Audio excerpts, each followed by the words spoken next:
আসসালামু আলাইকুম, সাদ ডেইলি ব্লগে সবাইকে স্বাগতম। আজকে আমরা সবাই দেখতে পাচ্ছি সাদ বাবু একা একা সিঁড়ি থেকে নামছে, বাসা সিঁড়ি থেকে নামছে। এই বাসায় আমরা ভাড়া থাকি। সে নামছে এখন মাগরিবের আজানের পর পর আমরা যাচ্ছি, মা ছেলে মিলে দুইজনে একটু বাজারে যাচ্ছি। সাদ বাবু একা একা গট গট করে নেমে যাচ্ছে। মানে তার বাইরে যাওয়ার কথা শুনলে তার আর তরই সয় না, সে বাইরে যাবেই। এই যে একা একা যাচ্ছে, এদিক দিয়ে মাদ্রাসার ভিতর দিয়ে রাস্তায় যাওয়া যাবে, আর এই পাশ দিয়ে যাওয়া যাবে, ওই ভিতর দিয়ে যাবে, এদিক দিয়ে একটু শর্টকাট, তাই এদিক দিয়েই যাচ্ছি। মানে বাইরে যাওয়ার কথা শুনছে, আর সে একটুকু দেরি করবে না, তাড়াতাড়ি করে যাবে। এই যে যাচ্ছে, মাদ্রাসার অফিস রুমের ভিতরে ঢুকে পড়লো। এখন এই যে মাদ্রাসার ভিতর দিয়ে যাচ্ছে, এটি একটি মাদ্রাসা প্লাস মসজিদ। আমরা যে বাসায় ভাড়া থাকি ওই বাড়িওয়ালারই আর কি। সে যাচ্ছে তো যাচ্ছে। এখানে সে তার বাবার সাথে মাঝে মধ্যে নামাজ পড়তে আসে, যদিও সে তার বাবাকে একটুকু নামাজ পড়তে দেয় না, ডিস্টার্ব করে। তার বাবা মাঝে মধ্যে নিয়ে আসে। এই যে এই রাস্তাটা তার খুব ভালো করে চেনা, এই মাদ্রাসাটা সে খুব ভালো করেই চেনে। আমাকে বলছে, মা এদিক দিয়ে যাই, এদিক দিয়েও একটি যাওয়ার রাস্তা আছে। আমি বললাম, না ওদিক দিয়ে যাও না, সন্ধ্যা হয়ে গেছে, চলো আমরা মেন রাস্তা দিয়ে যাই। আবার সে এখন মেন রাস্তা দিয়ে হাঁটা ধরতেছে। মানে কখন সে যাবে, কখন সে অটোতে উঠবে, এই জন্য সে তাড়াহুড়া লাগাইছে। কি গট গট করে হাঁটছে তো হাঁটছে, আবার এদিক ওদিক চারপাশে সে দেখছে তো দেখছে। আমার ছেলেটি মাশাল্লাহ ঘুরতে এত বেশি পছন্দ করে, যা বলে বোঝাতে পারবো না। আমিও অনেক বেশি ঘুরতে পছন্দ করি তাকে নিয়ে। এই যে আমার ছেলেটি খুব সুন্দর করে যাচ্ছে, হাঁটছে। এই যে এখন সে মাদ্রাসা থেকে বেরিয়ে রাস্তার দিকে যাবে। এগুলো রাস্তা তার একেবারে মুখস্থ, সবকিছুই তার চেনা। এই যে বেরিয়ে পড়ছে।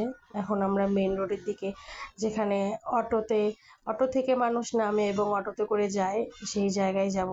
এই যে সে যাচ্ছে, একটি অটো এখানে দাঁড়িয়েছিল, সে এখন বুঝতে পারছিল না কোন দিক দিয়ে যাবে। আমি তাকে বলছিলাম, বাবা এই সাইড দিয়ে চিপা দিয়ে বের হয়ে যাও।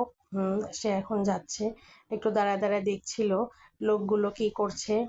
দেখার পরে সে এখন আবার হাঁটা ধরছে, তো হাঁটা ধরছে।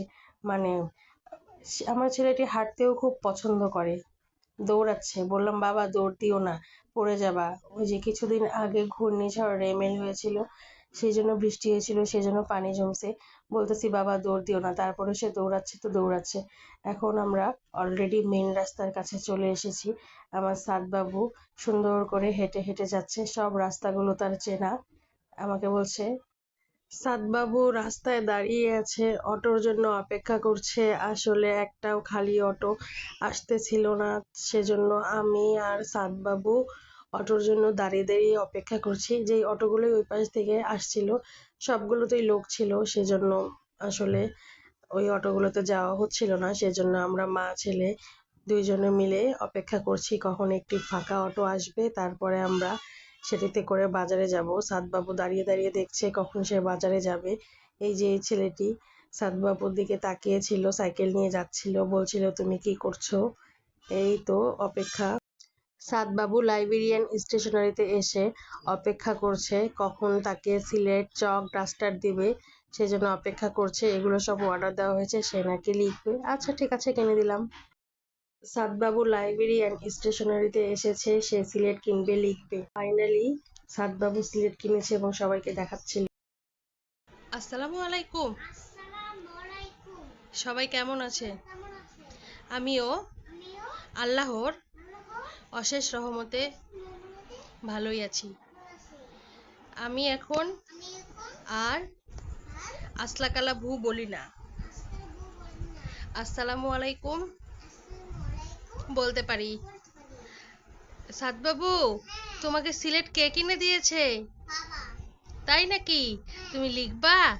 আচ্ছা একটু লেখাপড়া করো তো। কি লিখবা? কি লিখবা? তোমার নাম কি? মুহতাসিব ইবনে সাদ। তাহলে লিখো মুহতাসিব ইবনে সাদ।